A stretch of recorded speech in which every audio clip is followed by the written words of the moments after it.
इस वीडियो में हम बहुत important metabolic disorder milk fever के बारे में डिस्कशन करेंगे। मिल्क फीवर को हम पार्चुरेंट पेरेसिस या पोस्ट पार्चुरेंट हाइपोकैल्सीमिया के नाम से भी जानते हैं। मिल्क फीवर मोस्टली पार्चुरेशन के 48 आवर के बाद ऑनसेट होता है।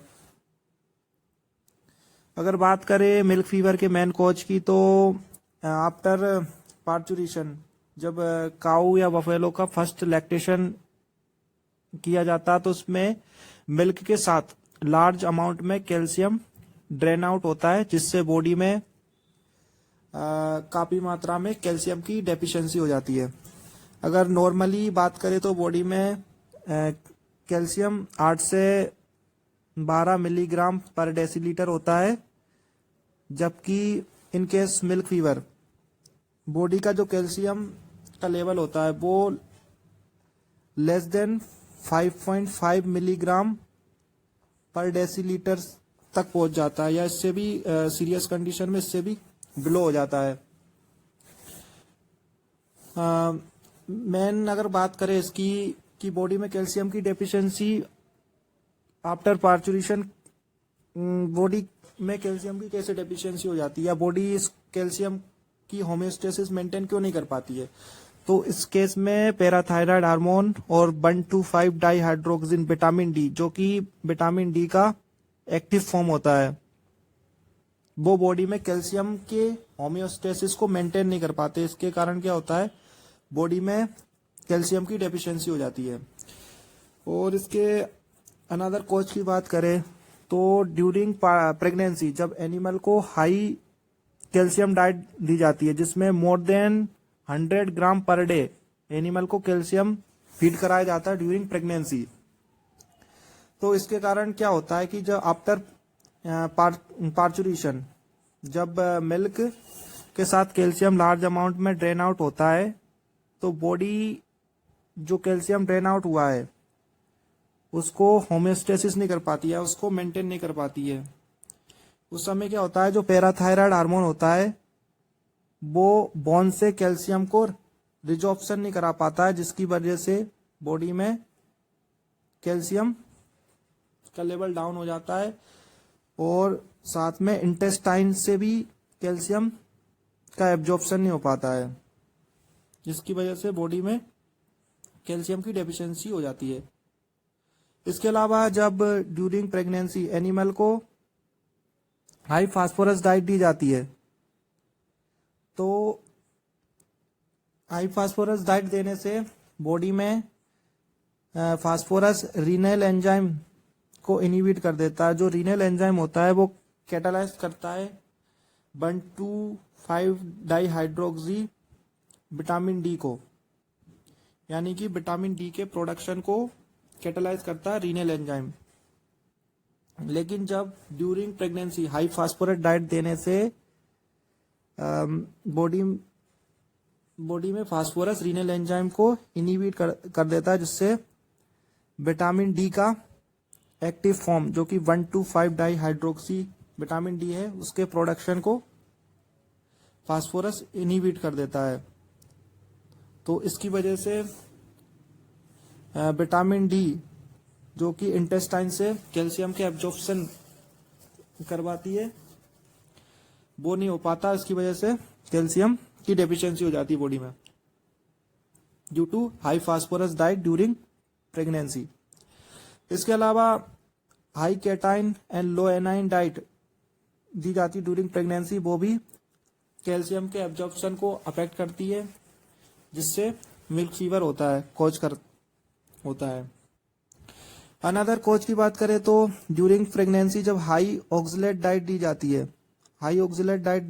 है, तो हाई जो ऑक्सलेट होता है वो कैल्शियम के साथ बाइंड हो जाता है और कैल्शियम ऑक्सलेट कॉम्प्लेक्स बना लेता है, और कैल्शियम ऑक्सलेट कॉम्प्लेक्स होता है वो अनएब्जॉर्बेबल होता है, जिससे बॉडी में कैल्शियम की होमियोस्टेसिस या कैल्शियम का जो नॉर्मल लेवल है वो मेंटेन नहीं रह पाता, क्योंकि कैल्शियम ऑक्सलेट जो कॉम्प्लेक्स बनता है वो अनएब्जॉर्बेबल होता है और वो फीकल मटेरियल के साथ बॉडी से बाहर हो जाता है।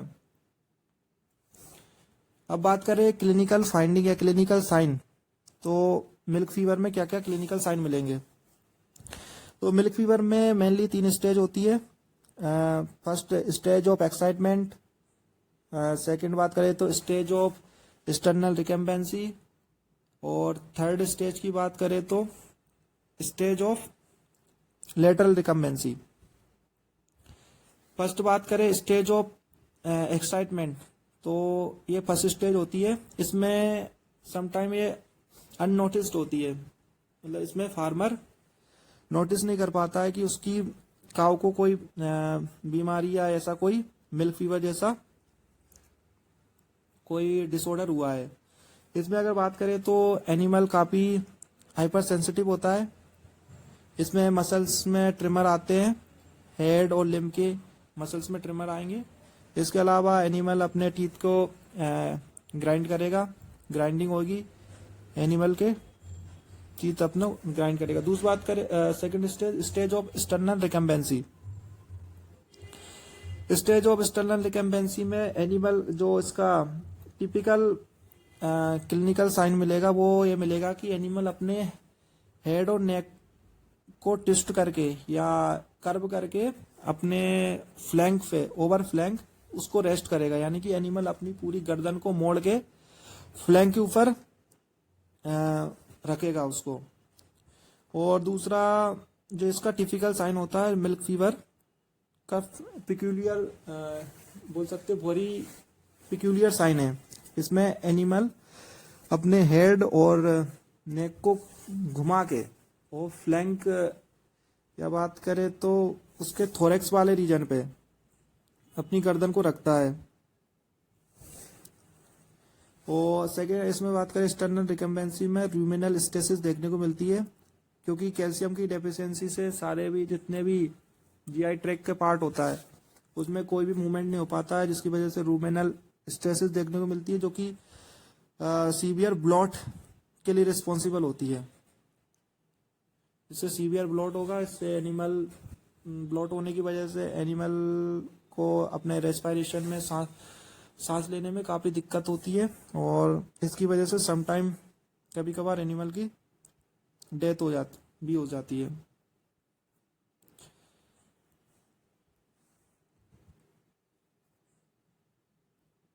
Stage of external recumbency, third stage की बात करें तो स्टेज ऑफ लेटरल रिकम्बेंसी, जो कि थर्ड स्टेज होती है। इसमें हार्ट साउंड एनिमल का ऑलमोस्ट इनऑडिबल होता है, हार्ट साउंड लगभग इनऑडिबल सा हो जाता है, लेकिन हार्ट रेट होती है वो अप टू 120 पर मिनट तक हो जाती है। और इसमें जुगुलर पल्सेशन देखने को नहीं मिलता, क्योंकि बॉडी में वीनस कोलैप्स हो जाता है। और लेटरल रिकम्बेंसी के बाद एनिमल को अगर आप कैल्शियम आईवी रूट के थ्रू देते हैं तो भी एनिमल इतना फास्ट रिस्पॉन्स शो नहीं करता है, फास्ट रिकवरी नहीं होती। जबकि एक्सटर्नल रिकम्बेंसी में एनिमल को अगर आईवी कैल्शियम दिया जाए तो एनिमल फास्ट रिस्पॉन्स शो करेगा और उसकी रिकवरी बहुत फास्ट होती है। जबकि एनिमल एक बार अगर लेटरल रिकम्बेंसी में चला जाता है तो उसके बाद एनिमल का रिकवरी वेरी वेरी स्लो होती है। तो इसलिए एनिमल का अगर मिल्क फीवर से रिकवर करना है तो एनिमल को एक्सटर्नल रिकम्बेंसी में रहते रहते एनिमल का ट्रीटमेंट होना बहुत जरूरी है। अगर एनिमल एक बार लेटरल रिकम्बेंसी में चला जाता है तो उसके बाद एनिमल का रिकवर करना या एनिमल का रिकवर होना बहुत वेरी डिफिकल्ट। अब बात करें डायग्नोसिस की कि मिल्क फीवर को डायग्नोस कैसे करेंगे, तो जो सबसे इंपॉर्टेंट है वो है रिसेंट काबिंग, हिस्ट्री ऑफ रिसेंट काबिंग। अगर एनिमल ने अभी 1 या 2 दिन पहले या 24 से 48 घंटे पहले बच्चा दिया है या काबिंग की है, और उसके बाद अगर एनिमल खड़ा नहीं हो पा रहा है या तो काफी हद तक ये मिल्क फीवर की ओर इंडिकेट करता है कि एनिमल मिल्क फीवर से ग्रसित है। इसके अलावा बात करें तो इसके दौरान अगर टेम्परेचर की बात करें तो इस टाइम टेम्परेचर सब नॉर्मल होता है, यानी कि नॉर्मल से थोड़ा सा कम, अराउंड 100 के समथिंग 100 डिग्री सेल्सियस के अराउंड टेम्परेचर होता है, क्योंकि बॉडी में कैल्शियम की कमी हो जाने से बॉडी में जितने भी बात करें तो जो भी प्रोसेस होती है, मेटाबॉलिक प्रोसेस या सारी प्रोसेस, वो स्लो डाउन हो जाती है, जिसकी वजह से बॉडी का जो टेम्परेचर होता है वो नॉर्मल बॉडी टेम्परेचर से डाउन चला जाता है। तो इसमें बॉडी का जो टेम्परेचर हो वो सब नॉर्मल मिलेगा। इसके अलावा बात करें अगर लैब टेस्ट में, तो स्लोगविच टेस्ट कर सकते हैं। स्लोगविच टेस्ट अगर स्लोगविच टेस्ट यूरिन में कैल्शियम के डिटेक्शन के लिए किया जाता है। अगर यूरिन में कैल्शियम है तो स्लोगविच टेस्ट पॉजिटिव होगा, अगर यूरिन में कैल्शियम नहीं है तो नेगेटिव होगा। तो इन केस मिल्क फीवर, चूंकि बॉडी में कैल्शियम की डेफिशिएंसी होती है तो यूरिन के साथ भी कैल्शियम नहीं आएगा, तो मिल्क फीवर में जो स्लोगविच टेस्ट होगा वो नेगेटिव होगा, क्योंकि बॉडी में ऑलरेडी कैल्शियम की कमी है। तो यूरिन में कैल्शियम नहीं होगा, तो अगर यूरिन में कैल्शियम नहीं आएगा तो स्लोगविच टेस्ट नेगेटिव होगा। क्योंकि यूरिन में कैल्शियम होता है तो स्लोगविच टेस्ट पॉजिटिव होता है, और अगर यूरिन में कैल्शियम नहीं होगा तो स्लोगविच टेस्ट भी नेगेटिव होगा।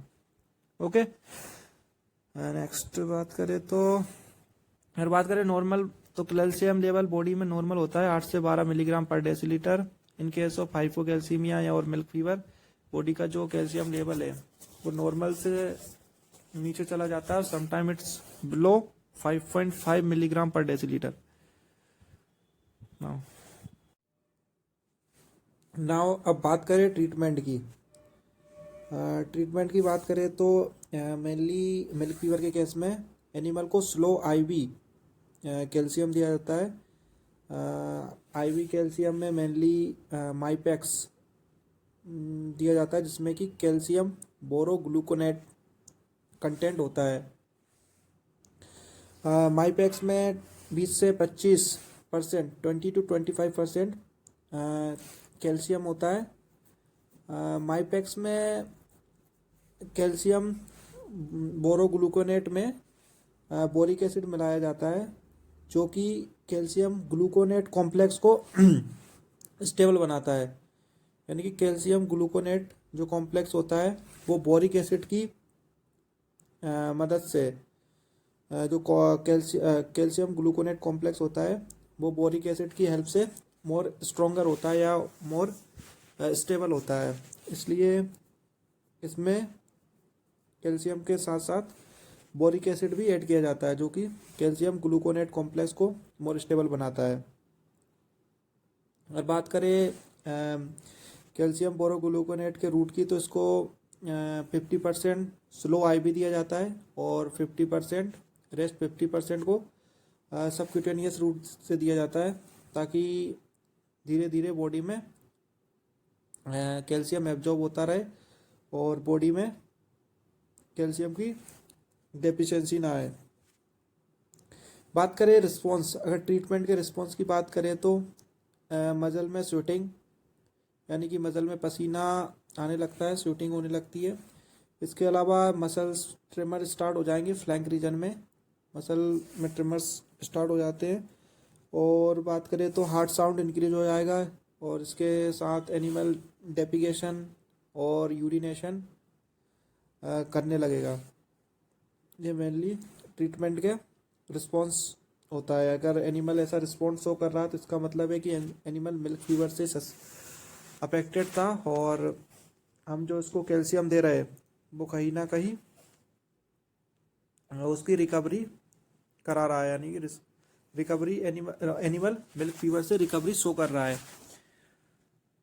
अगर बात करें इसके प्रिवेंशन की, यानी कि मिल्क फीवर को कैसे प्रिवेंट कर सकते हैं, तो मिल्क फीवर को प्रिवेंट करने के लिए in last month of pregnancy animal को हाई फास्फोरस और लो कैल्शियम डाइट प्रोवाइड करानी चाहिए। यानी कि एनिमल के डाइट में 3.3:1 के रेशियो में फास्फोरस और कैल्शियम होना चाहिए।